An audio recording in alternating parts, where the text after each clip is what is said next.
Bonjour tout le monde, bienvenue à la 7e épisode de Les deux gars d'AdWords, de l'émission qui explore le monde des AdWords au Québec. Je suis avec mon collègue à Québec, Francis. Mais cette semaine, on va parler de conversion. On va parler un peu de c'est quoi les types de conversion qu'il y a dans AdWords. On va parler un peu de comment ils fonctionnent, comment les intégrer au site.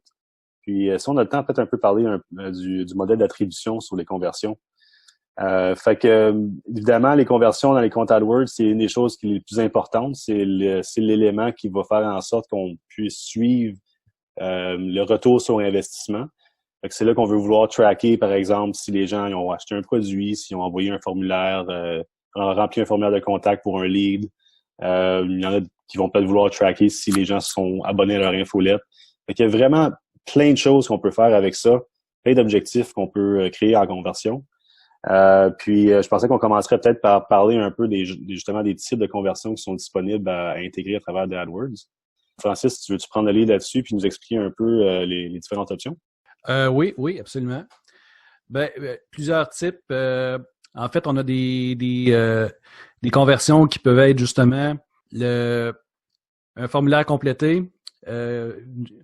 Donc, on complète le formulaire, il y a une page de destination ou un événement qui a été créé. Et puis, pour nous, on importe cette donnée-là dans AdWords. Ça nous dit, il y a eu une conversion parce que il y a eu une demande qui a été faite. Une conversion, ça peut être aussi un achat si on a une boutique en ligne. Et puis, ça peut être un appel. Donc, on est capable de suivre, de mesurer le nombre d'appels qui a été fait à partir du site web ou à partir d'un clic directement sur l'annonce AdWords avant même que la personne ait eu le temps d'atteindre le site. Est-ce que tu vois, toi, d'autres conversions ou est-ce que tu en utilises d'autres? Oui, ben c'est sûr qu'il y a d'autres types de conversions qui sont possibles. Par exemple, tu peux tracker les installations d'applications mobiles, si jamais vous en faites. Moi, j'en ai pas eu de cas comme ça encore dans ma carrière, où est-ce que les gens voulaient annoncer leur application sur Google, mais ça, c'est une option qui est possible.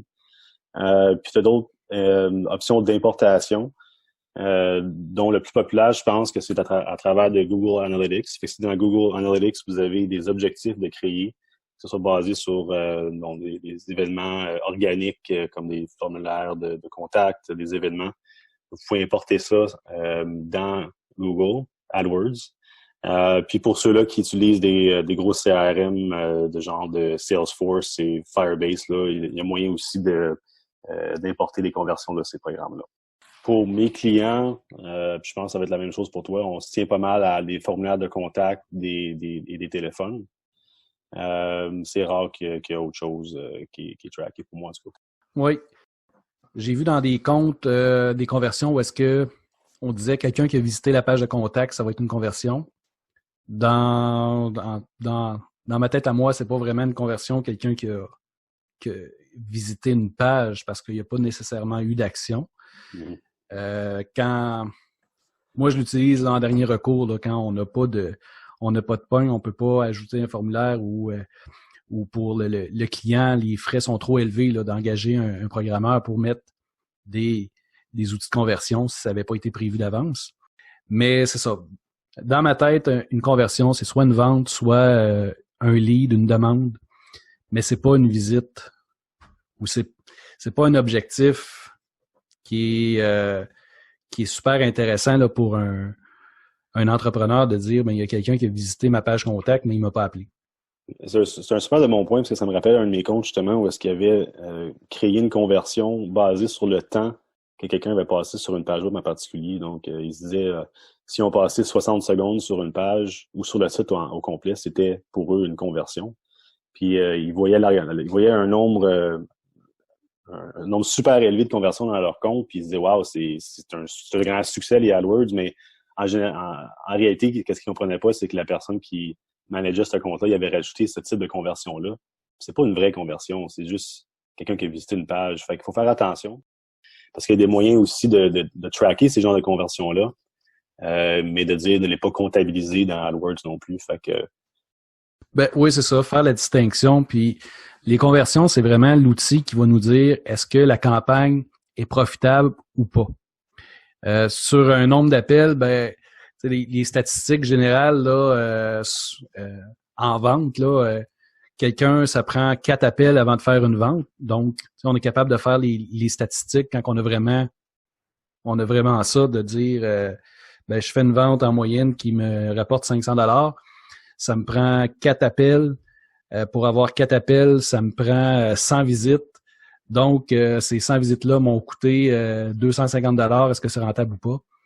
C'est le genre de choses là, qu'on est capable de calculer, mais définitivement, là, ça nous prend une action. Sinon, c'est plus difficile de justifier, premièrement, le fait de s'annoncer, puis de justifier cette dépense-là qui est la publicité AdWords. Oui, c'est ça, absolument. Puis, on parle aussi de conversion en termes de téléphone au commerce. On a quand même beaucoup d'expérience avec ça. Il y a différents types d'appels qui peuvent être trackés à travers de Google. Puis moi, quand j'ai commencé il y a longtemps à gérer des comptes AdWords, je comprenais pas la logique derrière ça. Je comprenais pas comment ça fonctionnait. Puis, ça m'a pris un petit peu de temps à catcher que quand tu rajoutais un certain code sur ton site web, le numéro sur ton site web il était changé en temps réel par Google pour un numéro sans frais. Et ensuite, il y avait un renvoi d'appel qui se faisait sur le téléphone du commerce. Fait comme ça, on pouvait tracker ceux-là qui avaient appelé suite à avoir vu une annonce AdWords. Ça m'a pris du temps à comprendre ça. Puis pour certains clients, ça fonctionne. Pour certains clients, ça fonctionne pas. Je pense que tu as un exemple d'un client qui, pour lui, ça avait juste pas marché. Mais en fait, le client, c'était un serrurier. Et puis, comment je pourrais dire ça, le niveau de confiance, c'était altérer le fait que tu as un numéro de téléphone qui s'affiche, qui devient un numéro 1-800 quand tu appuies sur la publicité, faisant en sorte que les gens ont peur. Ça prend une certaine confiance avant de dire, je vais appeler un serrurier puis je vais lui donner l'accès à ma maison.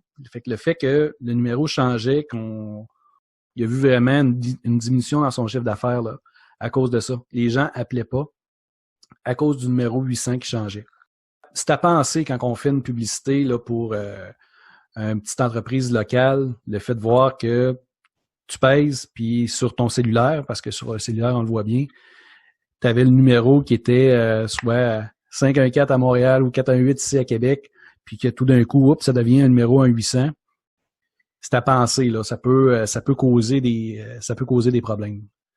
Oui, puis non seulement ça, le numéro que Google va assigner à votre compte, il change de temps en temps. Fait que c'est important de garder ça en tête parce que si les gens ils voient votre annonce, il y a un numéro, par exemple, 514 qui est affiché là ou un numéro 800, ils vont prendre ce numéro-là en note, ça se peut. Puis dans 1 mois, dans 2 mois, s'ils prennent le même numéro, un 800, pour essayer de vous rappeler, ça se peut que ça ne fonctionne pas. Puis la seule façon que le numéro que Google assigne ou en fait une autre compagnie vous assigne, que ça change pas, faut aller vers une option payante. Oui, c'est plusieurs options payantes qui sont intéressantes, qui nous permettent de mettre des numéros dynamiques sur chacune des campagnes, en fait, là, à savoir si je fais ma campagne AdWords, je vais avoir un numéro qui va être dynamiquement changé, qui va toujours rester le même. Si je fais une campagne Facebook, je peux assigner un autre numéro, puis pour mon SEO, mon référencement naturel, un troisième. Donc, ça nous permet de voir de où est-ce que les appels viennent vraiment. Puis ces outils-là vont aussi avoir un historique du visiteur. Donc, la personne est venue dans un premier temps avec une pub AdWords. Ensuite, est revenue en faisant une recherche en référencement naturel. Puis la troisième fois, lorsqu'elle a fait l'appel, c'était un direct parce qu'elle avait l'adresse. Donc, on est capable de voir l'historique en arrière. Puis les appels sont enregistrés également. Ça nous donne une espèce de petit CRM là, où est-ce qu'on peut prendre même des notes. Là. C'est des outils intéressants, mais c'est payant. Il faut l'ajouter au budget là, à quelque chose là, comme 45$ là, par mois par numéro. Oui, quand même. Ça peut quand même monter vite comme frais. Pour une petite entreprise, peut-être que ça vaut pas la peine, mais c'est important pour vous. Puis l'élément de conversion le plus important au commerce, c'est que les gens vous appellent. Ça pourrait être intéressant de considérer une option comme ça et pas prendre nécessairement la version gratuite de Google. Absolument. Ouais. Ensuite, juste pour terminer, je pense qu'il nous reste à peu près 2 minutes. Je voulais parler un peu du système d'attribution, je pense, qui est quand même assez complexe pour les gens de comprendre ça veut dire quoi. Lorsqu'on crée une conversion dans Google AdWords, par défaut, le modèle d'attribution, c'est le dernier clic. Et qu'est-ce que ça veut dire? C'est que ça va regarder la conversion, ça va attribuer la conversion finalement au dernier clic qui s'est produit, donc le dernier mot-clé qui a été utilisé. Et il y a différentes façons aussi de changer ça pour qu'on puisse suivre plus le progrès, le chemin que quelqu'un fait à travers de vos campagnes pour arriver au clic plutôt que juste regarder le dernier. Fait qu'il y a des options du premier, du dernier clic, il y a l'option d'attribuer une valeur égale à tous les mots-clés qui auraient été utilisés pour finalement arriver à une conversion. Il y a l'option de regarder le premier mot-clé comme étant moins important que le dernier. Et ensuite, basé sur la position, donc le premier et le dernier mot-clic ayant une valeur presque égale et tous ceux-là qui ont été entre ces deux-là, une valeur moindre. De mon côté, je vois plutôt des comptes avec le last click, donc on regarde le dernier mot-clé utilisé pour identifier la conversion. Mais j'utilise surtout, moi, de mon côté, celui qui est basé sur le temps. Donc, avec le temps, il y a plus de valeur à attribuer au clic. Au dernier clic. C'est ça. On peut vraiment suivre le chemin, puis on peut faire des décisions un petit peu basées sur le chemin que les gens font justement pour optimiser la campagne. Donc, moi, je trouve ça intéressant. Oui, c'est un bon point.